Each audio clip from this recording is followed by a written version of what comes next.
你有冇試過喺公司入面，上面話你做嘢唔夠快，下面話你要求太多太高，咁就係兩頭唔到岸，兩頭都係你嘅錯嘅。咁呢種感覺就有一個名啦，叫做中層管理。咁中層管理喺現代嘅組織入面最尷尬嘅位嚟嘅。因為佢係上面係有老細啊，下面係有員工啦，你夾喺中間就好似塊夾心餅咁嘅。咁老細嘅壓力你要承受啦，員工嘅問題你要解決啦，但係真正嘅決策權從嚟唔喺你手頭上嘅。而家仲多咗一樣嘢喎，AI 同埋信息技術嘅發展啦，呢啲正在把中層嘅管理嘅價值大幅壓縮。點解會咁呢？今日我就同大家講下中層管理嘅困局，同幾百年前明朝官僚嘅困局係點樣驚人咁樣相似嘅。咁要理解中層嘅困局點解越嚟越難做，要先理解中層嘅傳統價值係咩嘢嚟嘅。傳統嘅組織入面呢，中層管理有兩個核心功能啊。第一就係信息傳遞，咁老細嘅決策係要有人傳達落去基層噶嘛，咁基層嘅執行情況要有人匯報翻上嚟噶嘛。中層就係呢條信息管道嘅關鍵節點嚟噶啦。第二就係執行監督，基層員工做嘢係需要有人協調分配資源啦，解決問題啦，確保質量啦。中層就係呢個協調者同埋監督者啦。咁樣上面呢兩個功能喺信息流通緩慢嘅年代係非常有價值嘅。咁老細可能係冇乜可能直接管理幾百個員工噶嘛，咁樣佢就需要中層去幫佢管咯。嗱，中層呢個價值呢，喺我哋而家呢個時代，淨係俾個技術侵蝕咗嘅。依家喺信息光網級別嘅流通嘅年代啊，咁老細打開部電腦就可以實時咁睇到每一個員工嘅工作數據啦。好比如話銷售數字啊、生產效率啦、客戶反饋啊，全部都係實時可見嘅。佢唔需要等中層匯報，因為嗰個數據已經喺度啦。佢甚至可以直接喺個群組啊入面同個一線員工直接溝通啊，直接安排工作，就唔需要經過中層去傳達。呢個變化係直接衝擊咗中層嘅第一個核心功能，就係信息傳遞呢個功能。你嘅管道價值大幅咁樣縮水咗啦，仲有 AI 嘅衝擊啦。以前係需要中層協調工作嘅，越嚟越多咁樣俾系統處理咗啦。排班啦、資源分配啊、進度追蹤啊 ，AI 做得又快又準，就唔需要人噶啦。咁中層第二個核心功能呢，執行監督啊，同樣都係被壓縮咗嘅。結果係咩呢？中層嘅價值喺度下降咗緊，但係中層承受嘅壓力呢，反而係上升咗嘅。點解呢？因為信息透明咗嘛，問題即時暴露，中層孭鑊嘅速度快咗啊嘛。咁以前基層出咗問題，咁數據要經過中層去匯報噶，咁我有時間去造假啊嘛，有時間去調整下嘛。咁樣依家就係冇乜時間緩衝噶啦。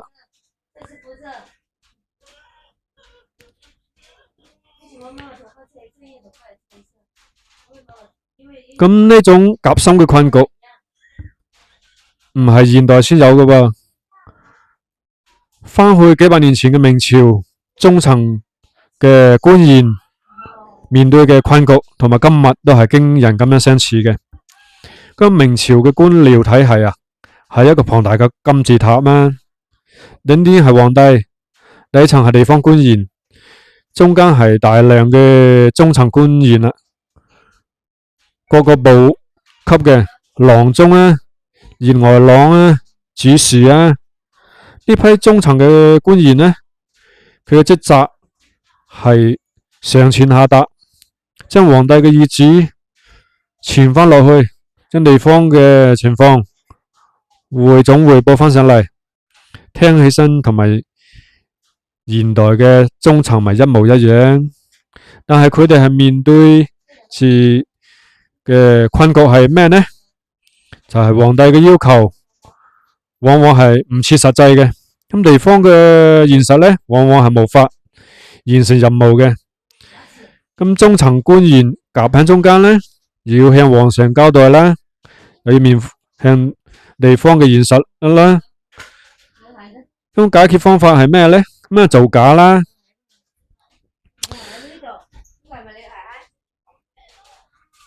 數字好睇嘅回報，咁啊往上報啦。真實嘅困難咁咪壓落去唔講。呢個唔係因為明朝嘅官員特別唔老實啊，而係因為呢結構性嘅壓力逼到佢哋咁做噶嘛。講真話嘅代價係太高啦，咁樣造假嘅代價呢相對低喎。咁樣張居正改革嘅時候呢，佢就想解決呢個問題啦。呢個問題就係系統性嘅失靈問題，唔係人嘅問題，係結構性嘅問題。但係張居正死咗之後呢，佢呢個涉及嘅改革就俾清算咗，咁啊系統又回復翻咗原先嘅樣啦。因為造假係對所有人都方便嘅安排，上面嘅人得到好睇嘅數字，下面嘅人呢唔需要承擔責任，中層又可以保住個位喎。只係呢成個組織喺呢個虛假嘅信息入面慢慢腐敗咗啫。咁講翻嚟現代啦，現代面對嘅結構性困境又係有幾個層面嘅，責任越嚟越大啊，權力越嚟越少啊，老細通過呢個數據啊，可以直接管控晒一切噶啦，中層嘅決策空間係被大大咁壓縮咗嘅。但係出咗問題呢，第一個問責仍然係問中層喎，你係冇權力去做決定，但係你要為你呢個結果去負責任嘅，咁樣價值越嚟越低啦。咁可替代性都係反而係越嚟越高嘅噃。AI 可以做你係一部分嘢嘅，咁而且做得又快又準啦。咁你個議價能力，你討價還價嘅能力下降咗嘅喎，薪酬嘅天花板都降低咗喎。你唔做人哋做啊嘛，嗱個工作量又冇減少到喎。信息透明帶嚟嘅新壓力啊，以前可以控制信息流，決定老細知道啲咩唔知道啲咩，依家呢個能力消失咗啊。你控制唔到老細睇到咩，但你仍然要同老細睇到咩負責，